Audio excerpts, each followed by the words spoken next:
everybody, welcome to Around the Twist, episode 275. Yay! I wrote it down correctly this week. It is December 7th, 2016, and we are 18 days away from Christmas, so if you're Christmas knitting, knit your little fingers to the bone.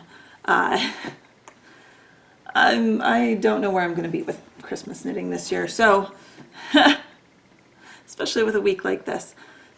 First things first, well, I have no coffee because we went out for Phoebe. Hey, get off that. Or don't. Okay, I have to show you. I have an Afghan from my friend that made it onto the floor that Phoebe has decided to nest in. That's what I was asking her to get off of, so. Yeah. Christmas knitting. Let's get to what's on the nails. I have no coffee because it's a snow day today. We had our second snowfall of the year here in Colorado along the Front Range, and yeah, it's kind of nice. We went out for breakfast, brunch, lunch, whatever you want to call it, at Egg and I. Hubby and I took the kids because we had some extra gift certificates kicking around. Excuse me. And I drank most of a pot of coffee there, so I am wired, but it means I have nothing hot to drink down here. So, short show this week because I had a lot of work time and very little knitting time. So, first things first, what I have on my needles, or precisely off my needles, although not an FO, the Disappointing Stripes cardigan. Knitting is complete, except for the button bands. So this is the Playful Stripes cardigan by Alana Dakos. It is knit up. Let me find I really didn't prepare this week. I'm so sorry. Because I thought, I don't have that much to show. I'll have everything right at hand. Yeah, no, not so much.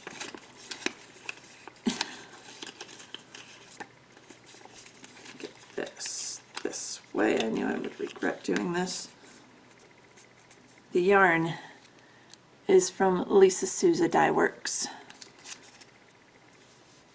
It is her 100% blue-faced Leicester worsted weight. The main body color is the gray blade that's on here, and the multicolor is her Joseph's Coat colorway, which I didn't even use one whole ball, one whole skein. Still have all of that left. So I way overbought yarn on this. So, but that's okay because I'll have enough. I can probably make her a cute little hat to go with it. I can figure something out. So all that I did this week was I did this little gray edging around the neck. That's it.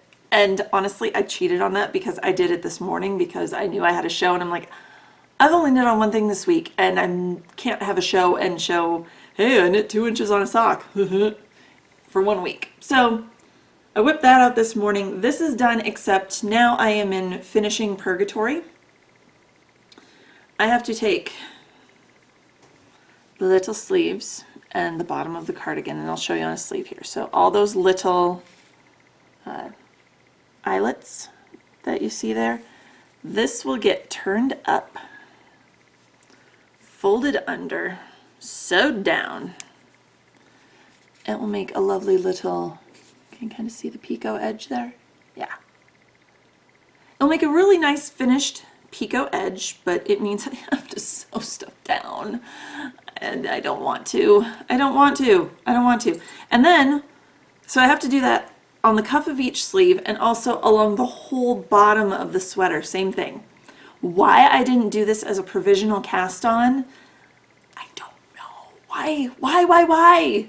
Continue to be disappointed in myself with this sweater. I'm knitting the 9-month size because I didn't read that it was a sport weight yarn for the sweater. I used worsted instead. The one good thing, there are ends galore to weave in on this sweater. I mean, look at all the dangly bits, and that's just at the bottom. So once I put up the do the cuffs, then I have to seam the sleeves because they have you knit the sleeves flat. That's the one another disappointment I have with this sweater. If I was smart, I would have done them in the round, but no, of course not. I can't do that. And then I get to pick up along the front and knit the button bands, which will then be the end. And then I have to go find buttons and sew those on. And finishing kills me. It kills me. Sorry, just trying to adjust a little. There we go. But I love how it's turning out. I loved using a variegated for the yoke on this sweater because in the original pattern, it had you do a stripe sequence, hence the name Playful Stripes cardigan. And I think in the pattern there are 4 contrast colors, and it has you do a stripe sequence up the whole yoke. So while you're decreasing in the yoke, because it's a bottom-up sweater, you're also doing this stripe sequence or randomly striping these 4 different colors through it. And I was like, yeah, I'm not weaving in 80 bajillion ends and having one side of the yoke be almost bulletproof for an 1.5 inches where I'll weave in all those ends. Yeah, no. So I did it with a variegated. Really like how the Joseph's coat came out together. Let's see. Oh, there you can see some of the orange. Orange, blue, purple, red. I think there's teeny bits of green in there that you can kind of see. There's a little bit right there under that orange. And I love it. Honestly, I love this sweater. It's a smart, intuitive pattern.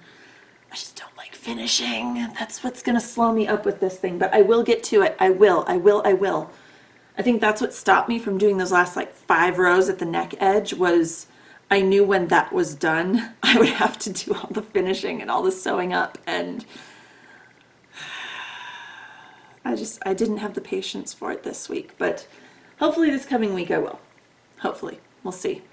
It's been trying times in Toddlerville. So, second thing, and until this morning, the only thing I had knit on all week is Gabe's My Green socks. So, these are the Genevieves tube sock pattern by Cute Knitter and Gigi, darling Jasmine and Gigi from the Knit More Girls podcast. First sock has been done for a while. I'm knitting this one up out of Friday Studios, her Monday base.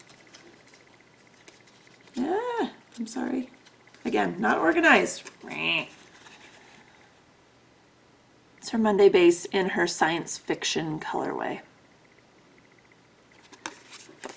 And the second sock, last week I had 3 stripes done. So the whole point of these tube socks, I'm trying to get them so they're finished roughly at the same time, because any parent of multiple children will know you cannot give one child something if you don't also have something for the second child. That goes doubly so for twins, because like an older child might understand the concept of, well, no, you have to wait for yours. I did your 2-year-old brother's first because he's impatient. Yeah, no, that doesn't work for when you have twins. Where's mine? So I believe Tara's My Pink socks in the same pattern were up to 5 stripes. Well, I'm at about 5 and a bit on Gabe's.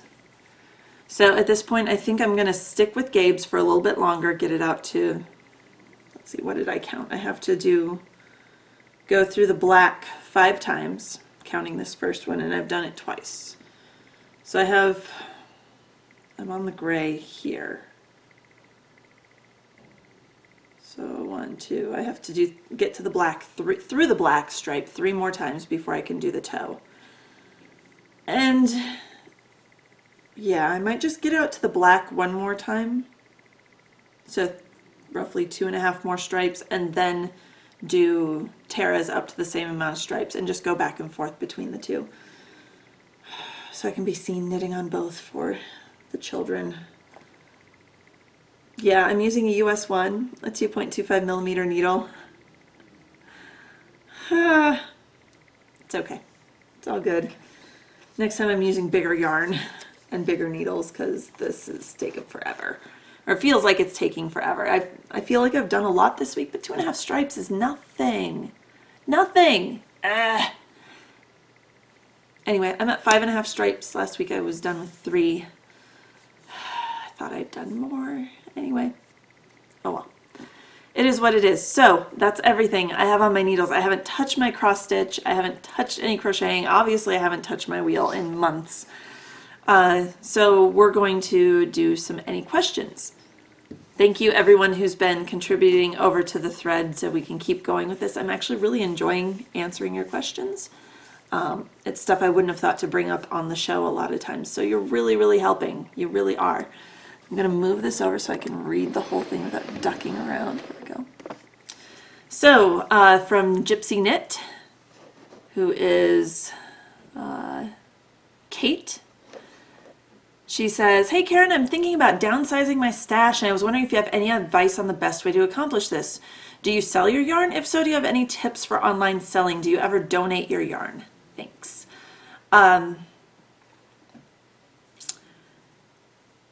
Any advice on how to downsize your stash? Well, I tend to be harsh when I've been downsizing my stuff. It's like, if I don't have an immediate plan for it, lately, I mean, okay, that doesn't go for a lot of stock yarn, but when I have done my 2 stash purges, I've basically, I get a Rubbermaid tote or a bag, or I just start chucking stuff on the floor.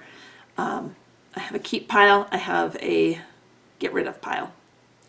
And if I don't love it, if it's kind of it goes in the get rid of pile. Because if you don't like it now, you're probably not going to like it in the future. It's kind of the same way with mistakes in knitting.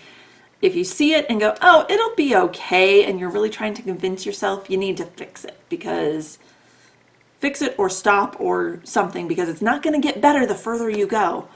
Do I sell my yarn? No, I don't. I'm at a point in my life, I can barely make it to the post office to mail my family's Christmas presents. My nephew's birthday present is about 3 weeks late, and it's going to get stuck in the box with the Christmas presents. Whoops. Yeah, he turned 5 the day after our wedding anniversary, so we still have... I'm a bad auntie. I really am. I have his present. I had it ready to go. I just didn't send it out. I'm awful. Any tips for online selling? It seems like people do a good job listing their stash on Ravelry under the to sell or destash thread, the sell or trade thread, I think it is. When you go to your stash, you can mark if something's in stash, used up, for sale or trade. And I can't remember the 4th one. I think there's 4 different classifications. And then people will be hunting for a particular yarn and peruse it. You can also put something up on Instagram, on Facebook saying, hey, go over and look at my Ravelry for sale stash. Make sure you're covering shipping, either including shipping in the cost or telling people they'll also need to pay shipping. Make sure that's mentioned in there. Best thing I can tell you with that is go to other people's destash pages, look under a particular yarn that you want to sell, go to their destash pages, make sure you're comparably pricing would be the big thing.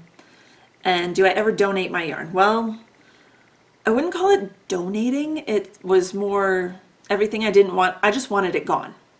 I don't like to think of it sitting in a Goodwill, or like we have ARC out here is one of the thrift stores. I don't like it sitting there. So when I went through my 2 stash purges, I took, I basically took huge Rubbermaid totes to my knitting group. First to my smaller group of knitting ladies that I got together with more often and knew a little better, so they had first dibs on whatever they wanted, be it project bags, fiber, yarn, needles. I even put a whole sweater, the Kyoto sweater that I had knit, in there because as much work as I had done on it, as much as I had spent on the yarn, I didn't love it. I didn't wear it enough to make it worthwhile, and I wanted someone who would love it and wear it. And then when they were done going through all of it, I took it over to the other larger knit group with the ladies that I don't know quite as well. Kind of, we had a smaller core group within the bigger group, and took it to the bigger group, and the last time I took hubby with me, and I told him, okay, when you walk in, set the box down and just get away as fast as you can. Back up because you might lose a hand. These ladies are going to be like sharks on chum. He thought I was kidding. And then he saw that bin, I mean, one of the big, I think they're like the 40-gallon Rubbermaid totes. Like the ones you move stuff in, or the big storage totes. Well, hang on. Like one of those over there. See those? That's what I store Christmas stuff in. One of those about 3/4 full, and the other one was about half full. And he saw those 2 bins picked clean in under 5 minutes. Told you, sharks on chum. Knitters, if you say, hey, take the yarn, and then everyone's like clutching 3 or 4 skeins of yarn or more to their chest, and it's like, you don't want anything for us? I'm like, no, give it a better home. Take it, go. Even the lady that took the sweater, she ended up loving it, and she was like, you seriously, you don't want anything for it? No, take it. It's fine. I want it to go to a good home. And I've seen a lot of my yarn knit up by those ladies where it would have just languished in the stash out here. So there's my advice. Competitively price. Be willing to ship in a timely manner. I'd say do payments through PayPal, so that way you're protected and the buyer's protected, and don't ship until you have the money, is my other thing. Okay, so hopefully, Kate, I hope that answers your question. And let's do one more since that one's kind of quick. Nitty Fiend, who is Jen, said, hi Karen, just wondering if you've considered making hubby a sweater. Mine wants one, but I'm a little concerned about making him one since he's way bigger than my 3-year-old, and I haven't even finished or started her sweater I planned. Okay, making hubby a sweater. No. I had to talk my mom down from getting him a sweater or a sweater vest or something. He's not a dress-up person. And he also runs, I mean, every person's different, honestly. But personally, my husband runs very, very warm. I call him my personal furnace or my personal space heater, because if I'm cold, and he refers to me as a heat vampire. Because if he's too warm, I'm usually cold, and I snuggle with him for a little bit, and then it's like his body temperature regulates and I warm up. Thermodynamics, people, that's how it works. So him in a wool sweater is just asking for him to get heat stroke. So no, I'm not planning on knitting him a sweater. I have thought about it, and then I've talked myself down off that ledge because it wouldn't get worn. It would sit in the closet. I was even for a while thinking about, hey, I can spin yarn and we can have matching sweaters. Crazy talk. Not going to happen. If he ever does ask me for a sweater, it would be with store-bought yarn. I mean, it would be with good store-bought yarn, but it would be with store-bought yarn. And he darn sure better wear it. I would definitely quiz him, involve him in the whole process, the knitting, not necessarily in the knitting, but in picking the yarn, picking the color. You don't want to pick out a yarn that you think is beautiful and wonderful to work with to have him go, yeah, that's really not the blue I wanted. Or have him put it on and then go, man, this is really itchy. You don't want that. Kids you can kind of force into knitwear, but husbands, no. Me personally, not going to do it. If you'd like to try, though, that's my advice. Make sure to involve him in picking out of the color, the pattern, what you might think is just a little bit of open work. Guys will see it as lace. Leave it alone. They don't want to wear a lacy sweater. Even like a simple yarn over pattern is considered lace to guys. That's my other thing. And make sure the cables aren't too girly. Although what looks masculine to women, to anyone actually, make sure if you're going to do it that he helps you pick out the pattern, because what we see as, hey, this would be a cool pattern, it would keep my interest while I'm knitting it, he go, it's too girly, I'm not going to wear that. So there you have it. That's my advice. Make sure you're in for that commitment. So I think that's it. That's all I have. Man, I thought it was going to be a short show in 20 minutes. Here we are. I guess I will see you guys next week, hopefully with a little more progress on everything involved. So until then, happy knitting.